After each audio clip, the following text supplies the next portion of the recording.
Torch ginger flower, sobrang nakakaamis ang look and raw materials for foods.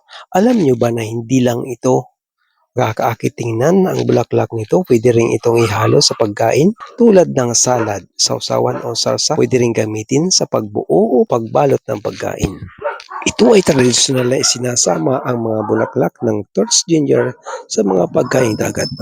Pinaniniwalaan din na mabisa o nakakatulong sa pagtanggal ng malansang amoy o isinasama sa nilaga, sopas, kare-kare, kanin at pansit.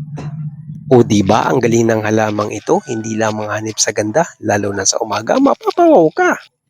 Ngayong alam mo na ang mga benepisyo nitong dala, huwag magdalawang isip, subukan na. Yan lang po muna ang aking atid na kaalaman, naway kunting aral mapasayo.